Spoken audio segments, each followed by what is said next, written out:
Having the most wins in a regular season can be a blessing, but it can also be a curse. Now, of course, this team, which is next on the hockey list, is not the current record holder for most wins in a regular season. This team was still had the record and still shared in the ignominy, whatever word you want to put it.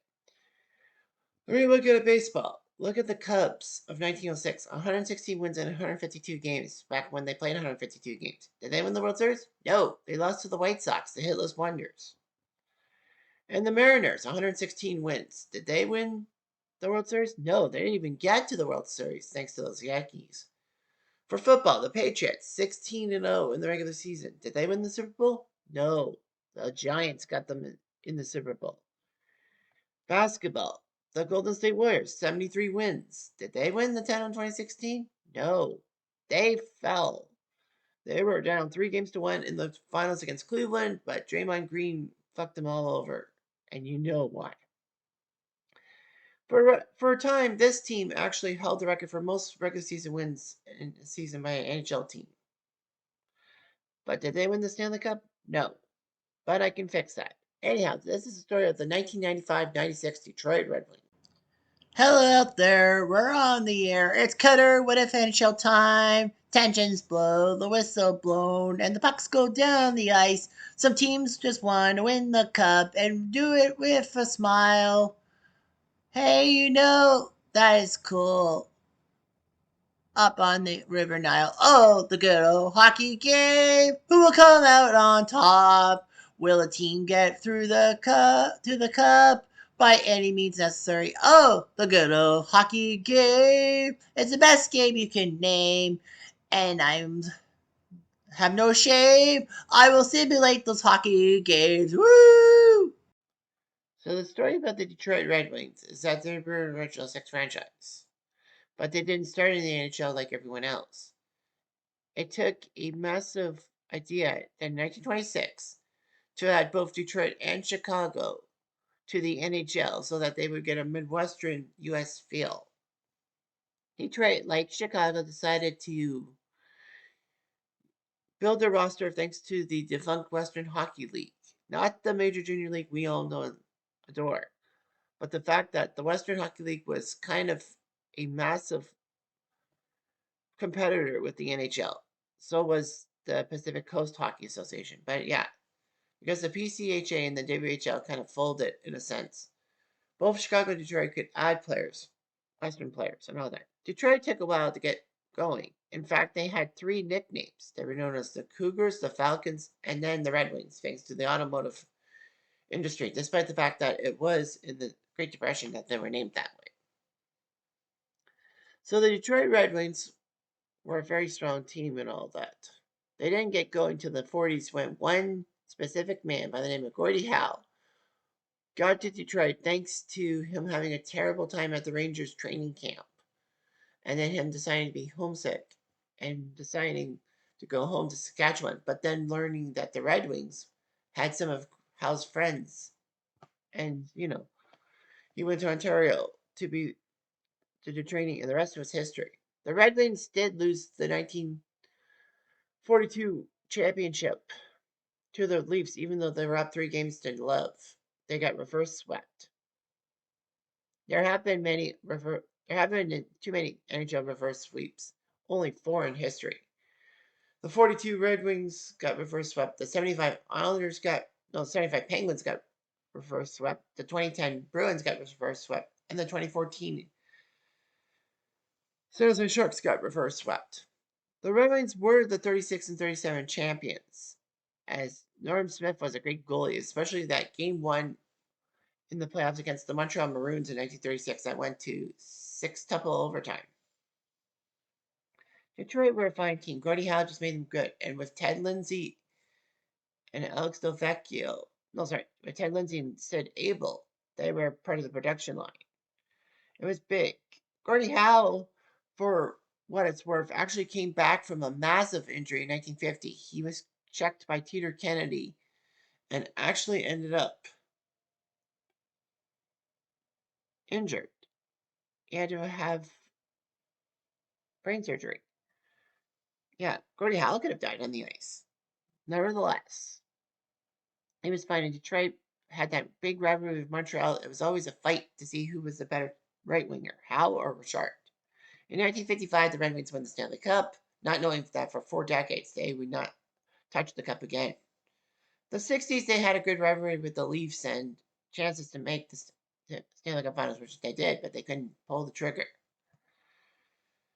1966, they were bit by the Montreal Canadiens as Henri Richard scored a controversial overtime winner. In the 70s, the Red Wings were terrible. They were nicknamed the Dead Things because their team just sucked. Gordie Howe retired, and then, nothing good happened. Everyone should know about how Detroit kept making the playoffs every year from 1990 to 2015, except for the strike-shortened year of 2005. But the fact of the matter is that it was hard for the Red Wings to make the playoffs and all that. But they came through. They rebuilt the system in the 80s, and they got a couple times to the conference finals, but they failed. But in the 90s, everything changed. Yzerman, Fedorov, Larionov, Konstantinov, Lidstrom, Maltby, Osgood, Ferdinand, you name it, they got it. The Red Wings built themselves up and up and up. And by 1994, they were supposed to be the be-all end-all in conference final champions. But unfortunately, they couldn't get out of the first round because those pesky San Jose Sharks, in their first playoff appearance, actually pulled through. The Red Wings did make the finals in 95, but lost out to those pesky New Jersey Devils because they used to trap to their advantage. Of course, we talked about the 96 season, and then in 97, 98, they went back-to-back championships with the same core, despite the fact that Konstantinov was severely injured in that limo accident 6 days after winning the first cup. But the Red Wings won the cup for Konstantinov. And to date, that's the last time that the NHL finals have ended in a sweep. 1998. Amazing.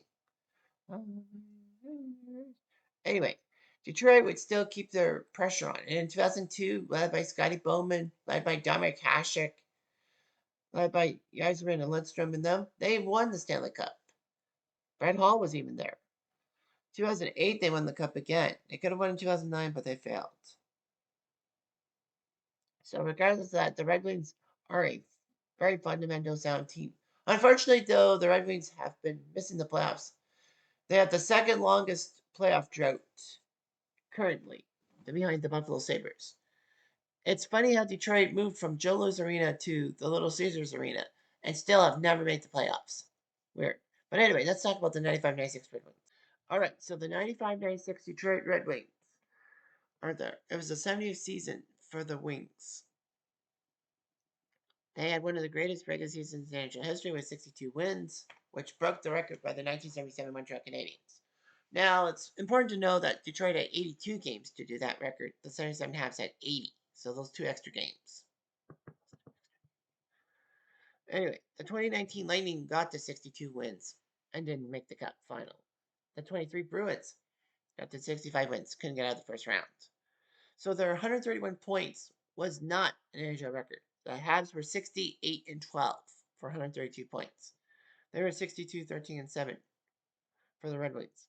Now, the fact of the matter was that the Habs, even though they had fewer games, had more points because of one thing. Back in 1977, the NHL did not have regular season overtime, whereas the 96 Red Wings had that advantage. The Red Wings had a great stretch, 13-game unbeaten streak, March 12-0-1. They were named the President's Trophy, obviously. They scored a goal in every game. It was a heartbreaking situation. Anyway, the Red Wings were responsible for ruining Patrick Roy's Montreal career. It was the last time the Red Wings would play at the Forum. And it was the only time they would play in that season because conferences, they're in different conferences. The Red Wings won 11-1. That was when Patrick Roy gave up 9 goals and finally got yanked by Mario Tremblay, even though Tremblay should have yanked him out after 5 or 6. That's when Wall decided to go to Canadiens president Ronald Corey and say, "That's my last game in Montreal." So anyway, Tremblay was really criticized. Montreal had no choice but to trade Patrick Waugh to Colorado, or to a team, and they picked him to Colorado. They traded him out of conference because they didn't want Waugh to ruin their team. So the big trade, that's Thibault, Rushinsky, and Kovalenko coming to Montreal for Waugh and Keane. The worst part for Detroit was that Waugh went to Colorado, and Detroit and Colorado were at war with each other. Chris Osgood scored a goal against the Whalers March 1996, becoming the third goalie to score a goal.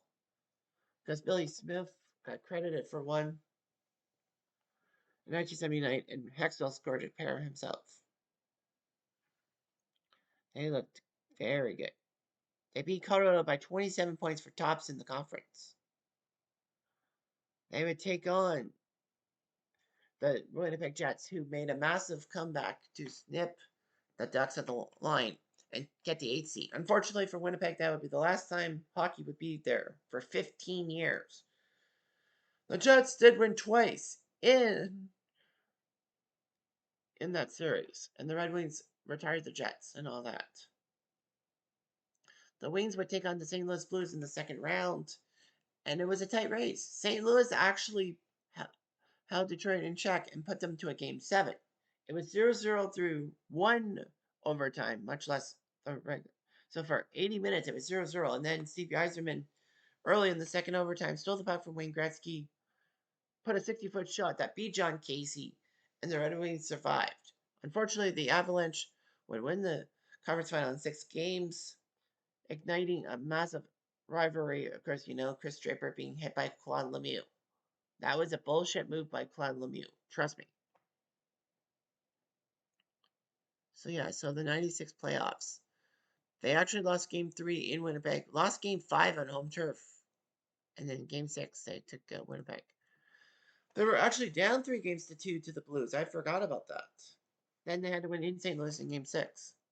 And then, of course, Colorado won 6 games and did it. You see all the players for the team, including former Kitchener Ranger Paul Coffey. Chris Osgood was 39-6-5. Ferdinand 21-7-2.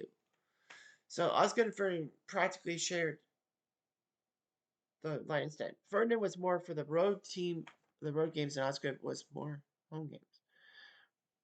Nevertheless, Sergei Fedorov won the Selke for Best Defensive Forward. Bowman won for the Coach of the Year. Konstantinov and Osgood were named second All-Star team. Konstantinov had the best plus-minus. And the Jennings Trophy for the team that gave up the fewest goals in the regular season came, and Osgood and Ferdinand got it.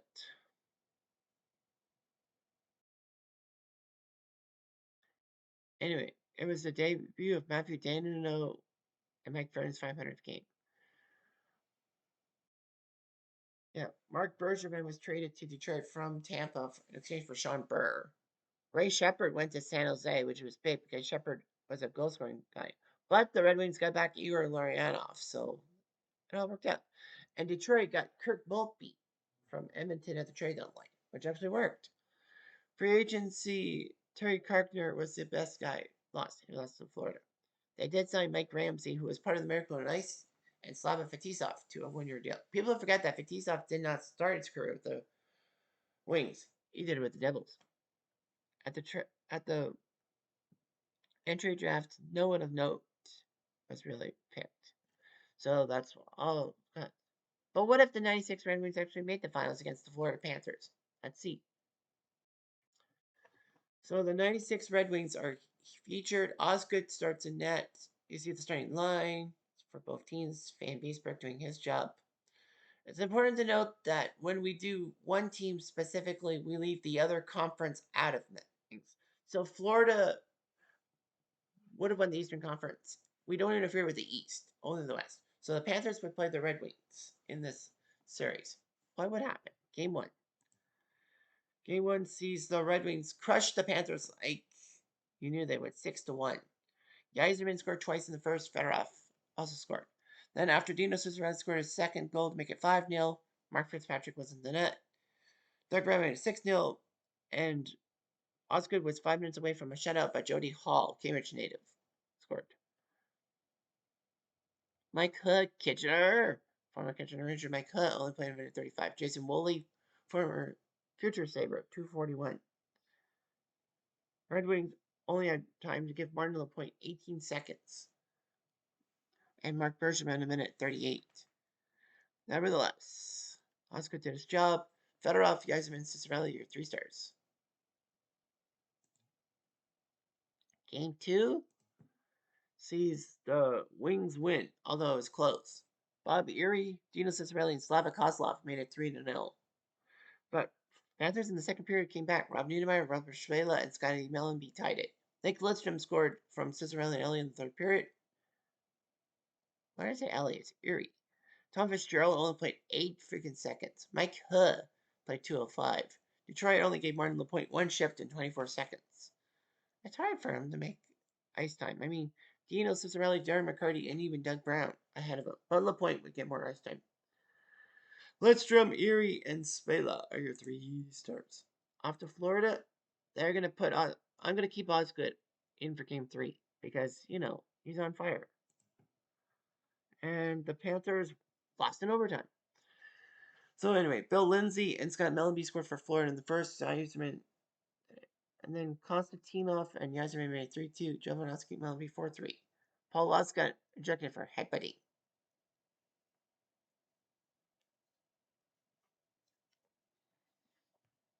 Paul Coffey tied the game at 4 at 2:12.